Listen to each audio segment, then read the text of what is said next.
Ya marani niramaya, ya silapa panasia, ya midora radomia, ya midosa sadomia, ya dayudaya, ya siaka kaya sia, ya sihama mahasia. Itu raja buat kebal.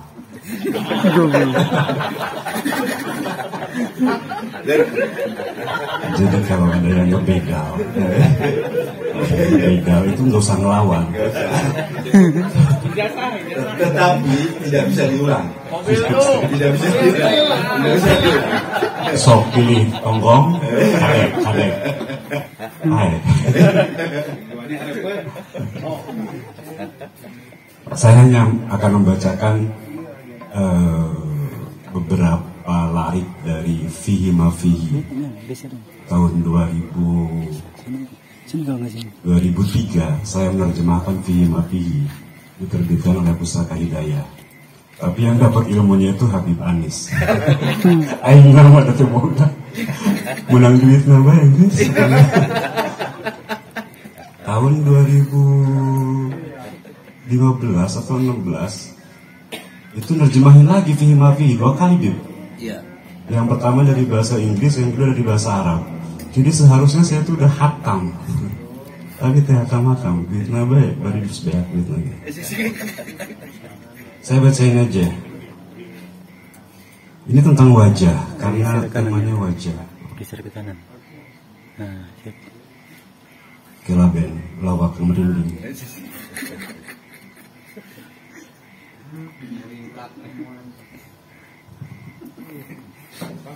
Kacamata.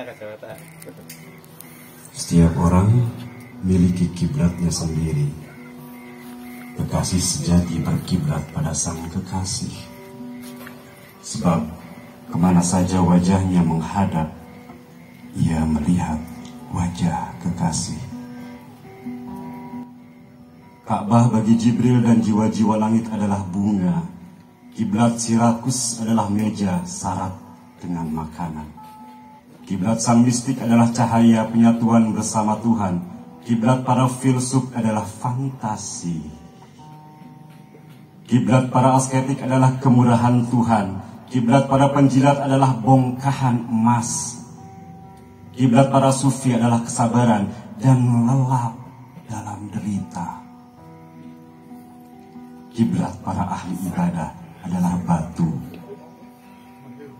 Kiblat mereka yang karam di kedalaman batinnya adalah sang pemurah. Kiblat para penyembah wujud adalah wajah-wajah perempuan. Zulaiha yang direjang cinta penuhi kamarnya dengan lukisan agar Yusuf mau berpaling melihatnya, suka ataupun dipaksa. Dan ketika Yusuf tak berhasrat memandangnya, dengan licik ia tutupi setiap dinding kamarnya dengan gambar wajahnya sendiri.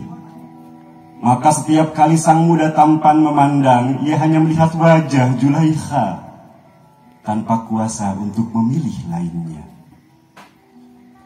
Tuhan yang tanpa pesaing menjadikan 6 arah sebagai ruang manifestasi tandanya dengan tampilan yang jernih dan tegas.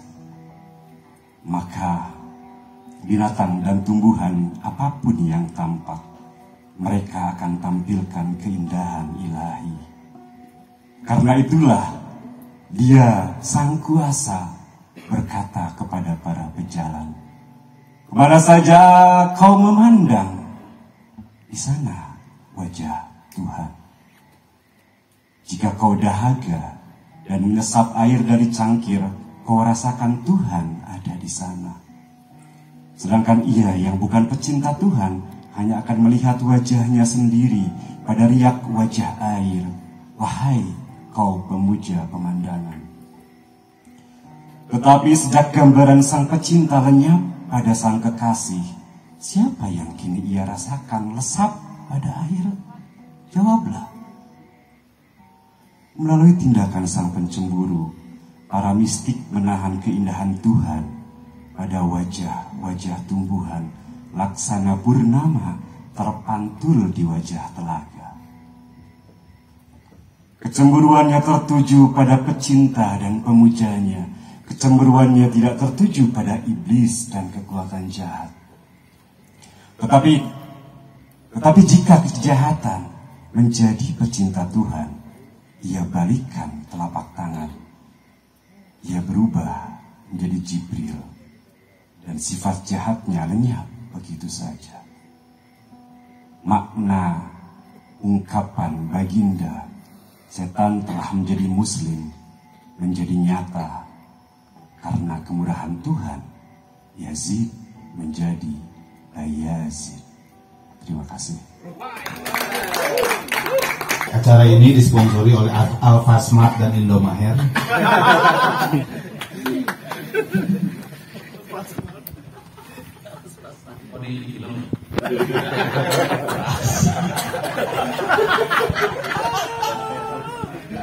Kadang tengah gaya banget. Sampurasun. Ampes. Nuhun Syekh Beki sama Habib. Malah kada usmah, nuhun. Belum. Oh, belum ya. Jadi lupa. Serap cinta kayaknya. Puisi tadi itu. Puisi tadi ya. Aku cinta maka aku ada. Wah. Nah, ini antitesa dari Syekh Dedi yang filosof dulu. Gitu. Sebelum ada yang saya tangkap dari puisi Kang Dedi itu, sebelumnya syukur saya diminta tangkapan. Tadi sedang-sedang bisi dititah berpuisi. Daus tuh. Saya akan bilang, saya baca puisi nggak bisa, tapi jadi puisi saya bisa.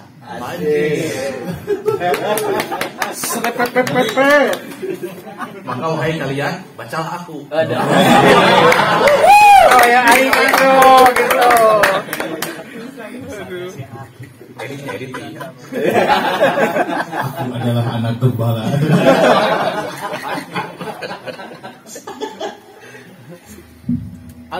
Tak ada yang lebih pasti, atau tidak ada yang pasti di semua ini kecuali cinta dan kematian. Kenapa Anda terkagum? Cuman heran dan apa ajaibnya, akhirnya itu kepada yang pasti-pasti ini kita selalu lupa. Nah, yang pasti ini sesuatu yang mendahului dan akan mengakhiri, bahkan sesuatu yang melingkupi hari-hari kita, itu saat-saat kita, yaitu cinta kan, dan mungkin kematian sebagai gerbang menuju cinta. Kalau kata Habib mungkin fana gitu ya. Kenapa kita misalkan konsentrasinya atau menjadi polisi gitu ya, mohon maaf. Tadi saya lihat di jalan ada orang berseragam polisi dengan gagahnya. Satpam ya.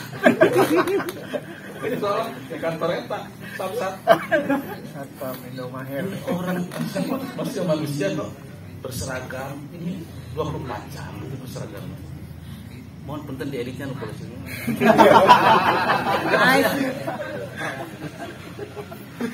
Kok berseragam gitu ya? Manusia kok berseragam? Kenapa ingat? Kenapa kok kita menjadi polisi atau menjadi yang lain? Tapi menjadi polisi mending sih. Polisi itu. Iya, menjadi musisi sigap daus itu. Karena itu jelas itu kan. Sosok terus. Menjadi budayawan tingkat kabupaten. Itu kan nagrek-nagrek acan. Kalau budayawan itu Agus Albas mah alias pengangguran. Anjir. Musisi akur, oke. Alias pengangguran, oke. Kenapa tidak menjadi cinta dan mencari kematian gitu? Padahal itu yang pasti. Nah, heran kan? Heran. Betapa kita dilupakan kepada yang pasti ini. Overdose ya. Itu sesuatu yang ada lebih awal, sesuatu yang melingkupi dan sesuatu yang akan mengakhiri. Bahwa semua ini adalah landasan adanya adalah cinta itu. Bahwa semua ini terlahir dari cinta itu. Dan mungkin gerbang kematian itu salah satu pintu masuk menuju cinta. Kita terang ya harus kita kosongkan bagaikan lampu. Lampu ini kalau dia nggak vakum, dia pasti korslet. Ya, mau ada anoda katodanya, mau aliran listrik dan segala macam sudah kita setting sehebat mungkin. Ketika isinya nggak vakum, korslet. Dan dia tidak bisa memancarkan cahaya, termasuk memberikan manfaat. Jadi harus vakum ya. Vakum dulu. Kosong dari vakum itu kosong dari segala sesuatu. Ya, bentuk maksiat, bentuk penuhanan, bentuk ya yang paling bahaya uluhiyahnya itu nyampe di kita. Yang paling bahaya. Sehingga tidak mungkin mata kita bisa menangkap hal-hal yang harusnya ditangkap oleh mata kita. Hanya fuad, hanya hati kita yang menangkap. Karena orang tasawuf itu selalu paham fuad itu bukan segumpal daging yang seperti jantungnya, tapi bagiannya itu yang menjadi fuad. Fuad itu baik apa? Kamu fuad namanya itu. Fuad itu bagian dalamnya itu katanya nih. Sehingga kalau itu nggak dibersihkan nggak bisa mengeluarkan cahaya, termasuk tadi tawaruk tadi cahayanya nurnya Kanjeng Nabi itu nggak bisa masuk ke kita, sehingga tidak bisa mengeluarkan cahaya. Syaratnya vakum syaratnya. Itu yang tafsir Rumi terhadap ayat ikhla'na alaika itu. Ikhla'na alaika, letakkan dua sandal. Ikhla'na alaika itu sebagai cara untuk memvakumkan. Iya. Jadi semuanya harus dilepaskan, semuanya harus ditanggalkan. Dengar ayatnya harus dibaca agak utuh, Daus. Jangan lepaskan kedua sandal, ambil kedua sepatu, yang lain nggak boleh gitu. Lepaskan kedua sandal untuk vakum, agar muqaddas gitu ya. Oke, silahkan teruskan, Kang Habib. Sehingga kita paham bahwa semuanya itu wujud. Karena Imam Asy'ari sendiri kan poin pertama wujud kita mabok. Kita berbicara dulu kadang wujud betul kadang. Kita berbicara Sya'ban, wujud Sya'ban, malah sampai bisa mensyafaati Ramadan itu nanti yang akhir dan lain sebagainya. Itulah cara kita menemukan wajah Tuhan dengan cara memvakumkan diri, sehingga kita melihat wasilah-wasilahnya, melihat bagian-bagiannya sampai kepada yang menciptakan. Vakumkan diri ini balik pada puisi awal, sebenarnya memperkecil diri, meniadakan diri itu sama dengan kita bisa sebut kali ini vakum ya. Bukan artinya kosong sekali lagi, karena lampu itu ada bagiannya. Ya, artinya vakum di sini komponennya siap, bersih dari segala macam vaksin, bersih dari segala macam virus ataupun segala macam bersih dari segala macam yang nggak penting, yang nggak penting, itu vakum. Baru bisa kita menyaksikan secara mata harfiah, batiniah, dan sebagainya. Pertemuan itulah yang dinanti oleh ahli sufi. Oke, terima kasih. Kita aplaus untuk Kang Habib. Sekian, silakan baca puisi. Wassalamualaikum warahmatullahi wabarakatuh. Waalaikumsalam warahmatullahi.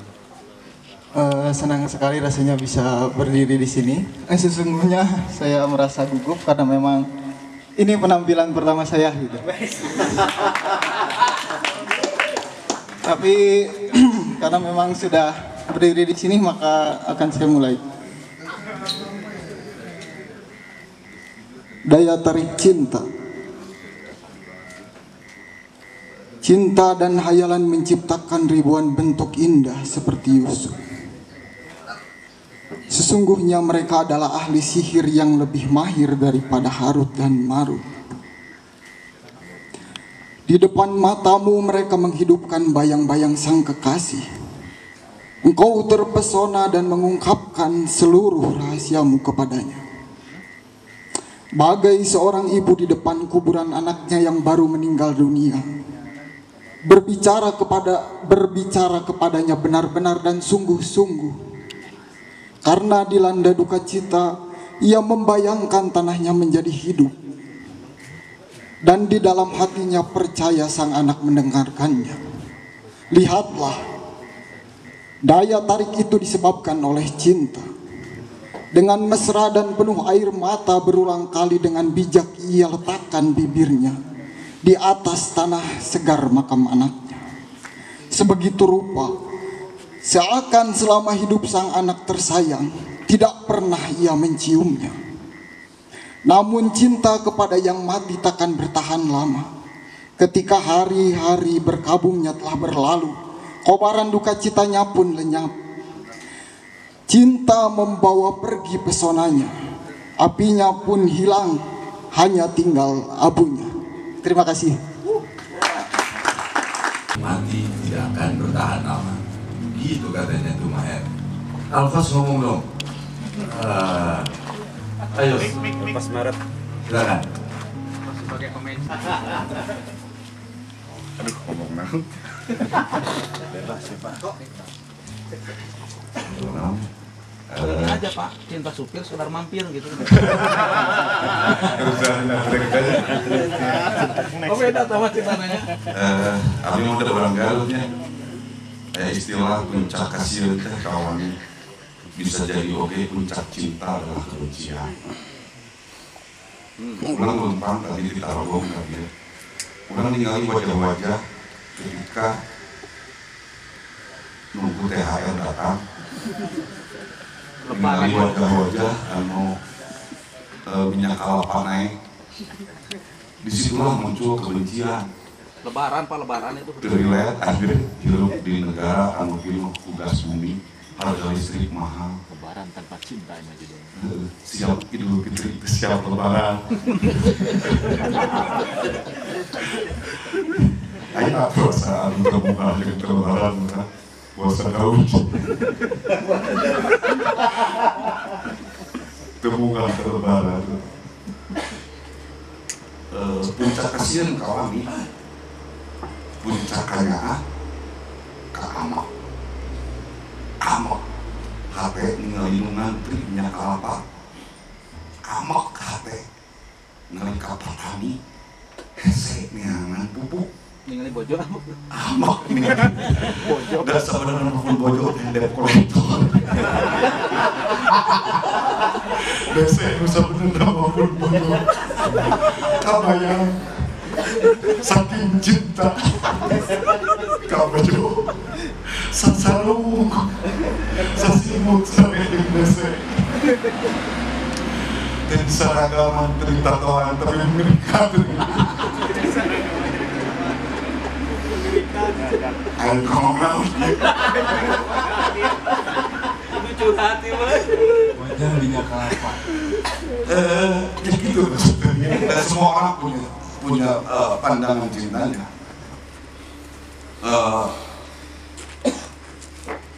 Marah dari oligarki karena cinta pada wajah-wajah Tuhan yang hari ini lapar. Mereka puasanya nggak sebulan, kan? Mereka berhari-hari untuk sekolah saja mereka nggak ada. Seumur umur puasa. Buka-buka timuasa. Duka mati geni lah ya. Ima tidak rasa cinta oke. Saya melihat itu, saya menangkap itu. Wajah-wajah pengangguran, kayak budayawan. Atau nge-mention atau.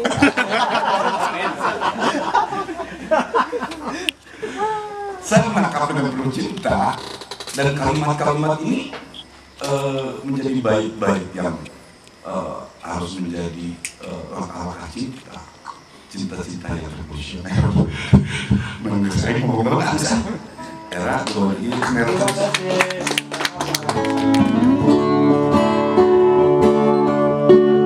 menasbihkan namamu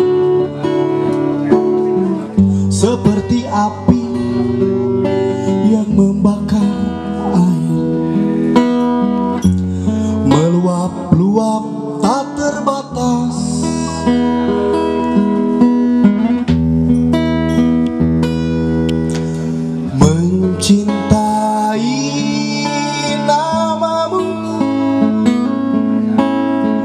seperti air yang merindu alir.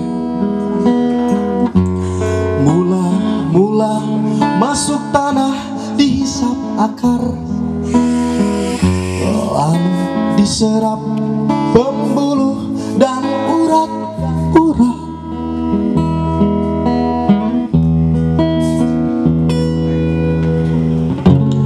Menjadilah ranting, dedaun dan bebunga.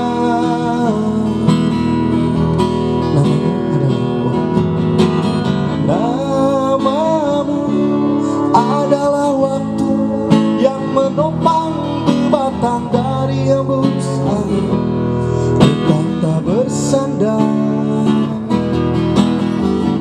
Namamu adalah waktu yang menopang berbatang dari hembus angin, bukan tak bersandar.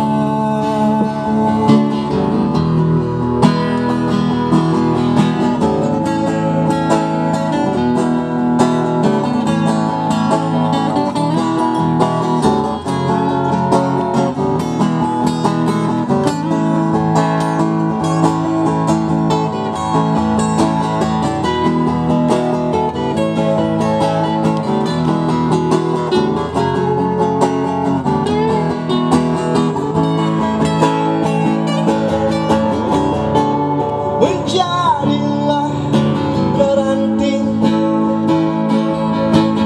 dedaun dan bebunga.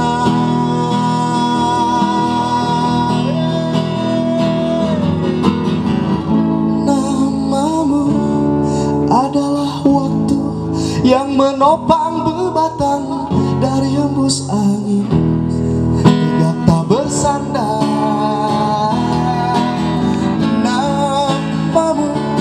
Adalah waktu yang menopang berbatang dari hembus angin, tetap tak bersandar. Namamu adalah waktu yang menopang berbatang dari hembus angin, tegak tak bersandar.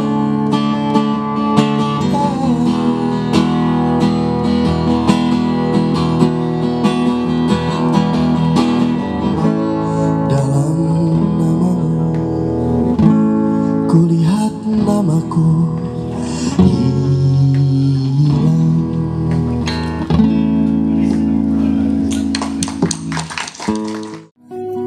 Nampak dan terhujam, selalu bahkan kelam.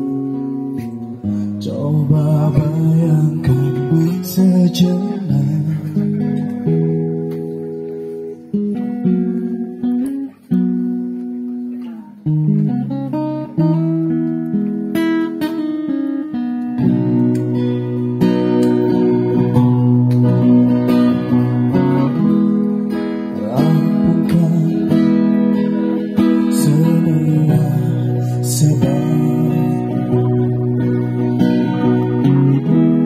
agar tidak lagi terjerembab.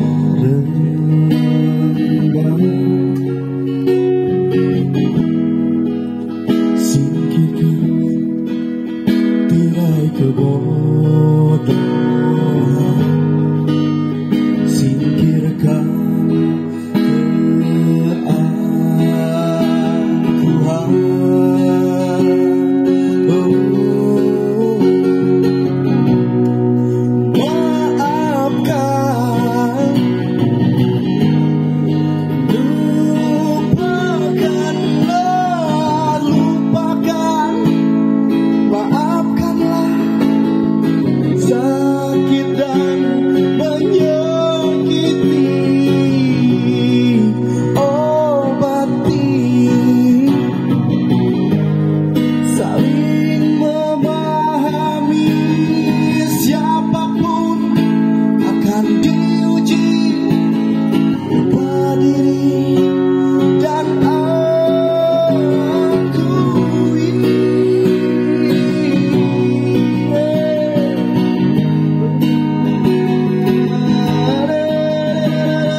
sama gitu. Kalau pindah wajah Allah gitu ya. Jadi dimanapun kamu menghadap, di situ wajah Allah. Oke, ini tadi puisinya puisinya Rumi dalam Fihi Mafi itu, setiap orang punya kiblatnya. Diawali kayak gitu ya tadi ya. Semua orang punya kiblatnya, dan kiblat itu menjadi wajahnya. Mungkin seperti pantulan cermin. Kiblat itu menjadi apa yang dia maui, itu cermin bagi dirinya. Karena itu pilihlah cermin yang oke, yang keren, biar kita menjadi keren. Sebenarnya masuk lagi, kalau kita baik lagi dari awal, kecilkan dirimu, tiadakan dirimu, kamu akan jadi ada. Kiblat kita itu harus menjadi objek dari kita. Kecilkan diri kita pada cermin itu, maka kita akan muncul dalam sesuatu yang berbeda. Nah, kaitannya dengan itu ada puisi ini dari Rumi. Saya tidak tahu siapa yang wali sebenarnya, ini Dedi kasih atau ini, karena ini udah ada. Ini hampir mirip sebenarnya, menguatkan yang tadi. Ingatlah bahwa Nabi Muhammad pernah berkata, satu penglihatan tentangnya adalah suatu berkah yang tak terhingga. Setiap daun dari sebatang pohon membawa seuntai firman dari dunia yang tak terlihat. Bagian yang tak terlihat itu pasti bagian Kang Habib. Lihatlah tiap-tiap daun yang jatuh ke tanah sebagai suatu berkah darinya. Segala sesuatu di alam ini senantiasa menari dalam harmoni, bernyanyi tanpa lidah dan mendengar tanpa telinga. Ya, semua itu adalah berkah yang tak terhingga darinya. Masih nyambung gak ini dengan puisi yang kamu tadi itu? Nah, sekarang kamu yang ngomong. Udah lama kamu gak ngomong, ayo.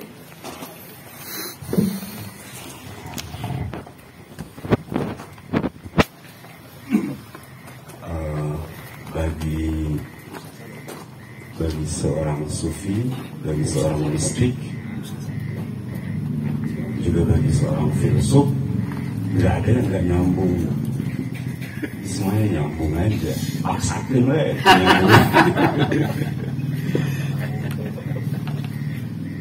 Jadi ya misalnya di situ, misalnya segala sesuatu di alam ini senantiasa menari dalam harmoni. Menurut para ahli matematika misalnya kan semua aspek, semua sisi, semua unsur, semua atom dari semesta ini melantunkan nyanyiannya sendiri gitu, melantunkan musiknya sendiri. Ada yang musiknya mungkin berirama lebih kencang dengan tempo yang lebih cepat, ada juga musiknya yang dilantunkannya dengan irama yang lebih lambat, dengan tempo yang lebih lambat gitu. Semuanya bernyanyi dalam harmoni dan menari dalam harmoni juga gitu. Cuma yang kemudian membuat segala sesuatunya tampak berbeda, segala sesuatunya tampak bertentangan, berlawanan adalah mata kita gitu. Karena mata kita tidak bisa menangkap harmoni dari segala perbedaan. Padahal sejatinya segala sesuatu yang ada di semesta ini dengan segala keragaman dan perbedaannya itu semuanya menari dalam harmoni. Karena firman yang tak terlihat itu, sebagai firman dari dunia yang tak terlihat itulah yang kemudian mengatur, mengaransir gitu, mengaransi harmoni semua alam, semua aspek dari semesta ini. Jadi ya itu bisa sangat nyambung dengan lantunan syair dari Jalaluddin Rumi dalam Fihi Mafi itu tentang wajah. Karena yang bisa menangkap wajah Tuhan, yang bisa mengenali wajah Tuhan, itu yang bisa melihat harmoni pada semesta gitu. Pas puisi ini mungkin bisa memberimu wawasan. Hari ini seperti hari lainnya, kita terjaga dengan perasaan hampa dan ketakutan. Tadi Alfas tambahin dengan perasaan marah sebenarnya. Itu setiap hari kita mengalami itu di negeri ini. Namun janganlah tergesa melarikan diri dari kenyataan pahit ini dengan pergi berdoa atau membaca kitab suci. Rumi tidak menginginkan kita ketika ada masalah lalu kemudian berdoa, baca kitab suci. Enggak. Lepaskan semua tindakan mekanis yang berasal dari kesadaran diri. Biarkan keindahan sang kekasih menjelma dalam setiap tindakan kita. Ada beratus jalan untuk berlutut dan bersujud kepadanya. Saya ingat satu kisah di Masnawi sebenarnya. Kisah ini saya baca ini, saya ceritain juga di Sumedang kemarin. Ceritanya ada seorang pengembara, dia salib, dia darwis. Di tasawuf itu dulu, nggak tahu di Indonesia. Dulu itu ada darwis-darwis pejalan sufi yang kerjanya mengembara dari satu tempat ke tempat yang lain, konon berguru pada perkembangan batinnya dan pada apa peristiwa yang terjadi di dalam yang dia temui dalam kehidupannya. Si pesalib ini jalan kemudian lewat pada suatu hutan.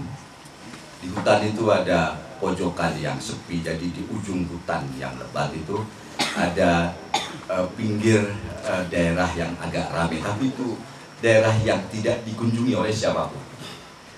Di pojokan hutan itu si darwis ini ketemu dengan seorang kakek tua yang buta,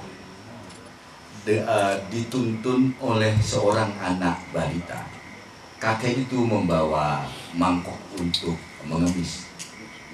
Si darwis ini bilang, ini pasti si kakek nggak tahu bahwa itu daerah yang sepi pinggiran hutan.